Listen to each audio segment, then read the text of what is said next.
తెలంగాణలో BJP next target ఏంటి? సర్పంచ్ ఎన్నికల్లో బీజేపీ అనుకున్న ఫలితాలు సాధించిందా? సర్పంచ్ ఎన్నికల్లో సత్తా చాటిన నాయకులెవరు? డీలా పడ్డ వారెవరు?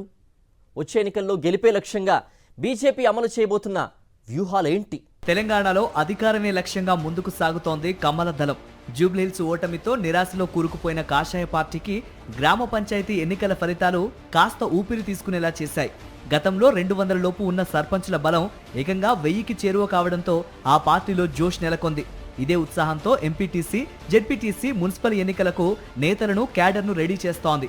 ఫలితాలు హిట్ అయిన చోట ప్రశంసలు, డీలా పడ్డ చోట నేతలకు క్లాసులతో బండిని గాడిన పెట్టే పనిలో పడింది బీజేపీ రాష్ట్ర నాయకత్వం. ఈ పంచాయతీ ఎన్నికల్లో ఉత్తర తెలంగాణలో బీజేపీ దుమ్ము రేపింది. ముఖ్యంగా 3 ఎమ్మెల్యేలు తమ నియోజకవర్గాల్లో స్వీప్ లెవెల్లో రిజల్ట్స్ తెచ్చారు. నిర్మల్ ఎమ్మెల్యే ఏలేటి మహేశ్వర్ రెడ్డి తన మార్కు పాలిటిక్స్ తో మెజారిటీ సర్పంచ్ స్థానాలను పార్టీ ఖాతాలో వేసి అగ్రనేతలతో శభాష్ అనిపించుకున్నారు. ఆదిలాబాద్ ఎమ్మెల్యే పాయల్ శంకర్ పక్కా ప్లానింగ్ తో పల్లెల్లో పట్టు నిరూపించుకున్నారు. ముధోల్ ఎమ్మెల్యే రామారావు పాటిల్ క్షేత్రస్థాయిలో క్యాడర్ను నడిపించి సత్తా చాటారు. ఈ 3 పనితీరుపై హైకమాండ్ ఫుల్ ఖుషీగా ఉంది. వీరు చూపించిన జోష్ మిగిలిన వారు కూడా చూపించాలని ఆదేశించినట్టు తెలుస్తోంది. మంచి మెజారిటీ స్థానాలు గెలిపించిన ఎమ్మెల్యేల సంగతి సరే, మరి మిగిలిన వారి పరిస్థితి ఏంటి? ఎమ్మెల్యేలు ఇతర నియోజకవర్గాల్లో కంటెస్టెడ్ క్యాండిడేట్లకు బాధ్యతలు అప్పగించిన ఫలితాలు నిరాశాజనకంగా ఉండడంతో రాష్ట్ర నాయకత్వం వారి పనితీరుపై అసంతృప్తితో ఉంది. పనితీరు మెరుగుపరచుకోకపోతే భవిష్యత్తులో కష్టమేనని సున్నితంగానే నేతలకు హింటిచ్చేసిందని టాక్. పార్టీలో కొత్తగా చేరి ఎంపీ టికెట్లు సాధించి ఓడిపోయిన నల్గొండ సైదిరెడ్డి, వరంగల్ ఆరూరి రమేష్, నాగర్ కర్నూల్ భరత్ స్థానికంగా ఎలాంటి ప్రభావం చూపించలేకపోయారని పార్టీ భావిస్తోంది. రాష్ట్ర కార్యవర్గంలో భరత్కు చోటు కల్పించిన స్థానిక సర్పంచ్ ఎన్నికల్లో మాత్రం పర్ఫార్మెన్స్ నిరూపించుకోలేకపోయారు.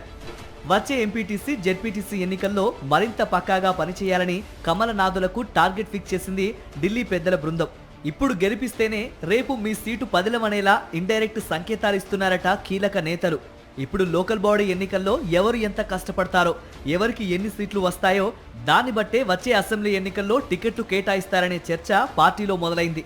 గట్టిగా పనిచేస్తే పార్టీ పదవులు సైతం వరిస్తాయని, లేదంటే పక్కన కూర్చోవాల్సిందేనని రాష్ట్ర నాయకత్వం చెబుతోందని చర్చ నడుస్తోంది. మొత్తానికి తెలంగాణ పల్లెల్లో మొదలైన ఈ ఊపును జెడ్పీటీసీ ఎన్నికల వరకు కంటిన్యూ చేయాలని బీజేపీ భావిస్తోంది. అప్పుడే అసెంబ్లీ ఎన్నికల్లో కాషాయ జెండా ఎగురవేసే ఛాన్స్ ఉంటుందని అనుకుంటున్నారు. మరి ఈ పర్ఫార్మెన్స్ బేస్డ్ పాలిటిక్స్ లో ఎందరు గట్టెక్కుతారో, ఎందరు వెనకబడిపోతారో చూడాలి.